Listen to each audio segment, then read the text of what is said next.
So మొత్తానికి మనకు ఇంకో ఎయిర్పోర్ట్ వస్తుందండి వరంగల్ దగ్గర. మామునూరు ఎయిర్పోర్ట్కి కేంద్రం గ్రీన్ సిగ్నల్.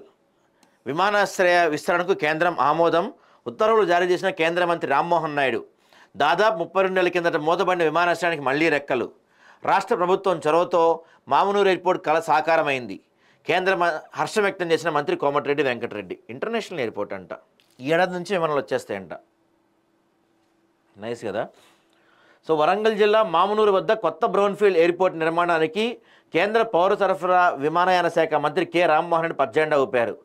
ఈ విమానాశ్రయానికి అన్ని అనుమతులు ఇస్తూ ఎయిర్పోర్ట్ ఆధారిత నిర్మాణం ప్రారంభించడానికి వీలుగా సంబంధిత దస్త్రంపై శుక్రవారం సంతకం చేశారు.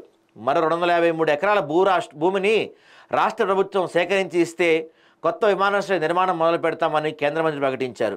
యాక్చువల్గా శంషాబాద్ ఎయిర్పోర్టుకు 150 కిలోమీటర్ల దూరంలో మరో విమానాశ్రయం రాకూడదనేది ఇప్పటివరకు ఉన్న షరతుపై జిఎంఆర్ సంస్థను ఒప్పించి మార్గం సుగమం చేసినట్లు రామ్మోహన్ నాయుడు తెలిపారు.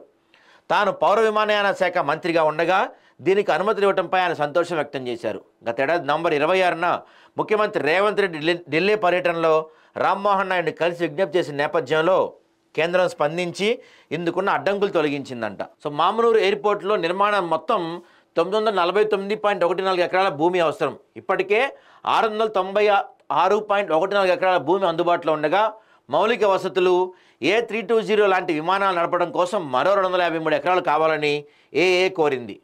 ఈ మేరకు రాష్ట్ర ప్రభుత్వం 2024 నవంబర్ 17న భూసేకరణ కోసం వరంగల్ జిల్లా కలెక్టర్కు 205 కోట్లు మంజూరు చేసి మార్చిలో పూర్తి చేయాలని లక్ష్యం పెట్టింది. దీంతో 223 మంది రైతులకు చెందిన 253 ఎకరాల భూమిని సేకరించేందుకు ప్రక్రియ చురుగ్గా సాగుతుంది.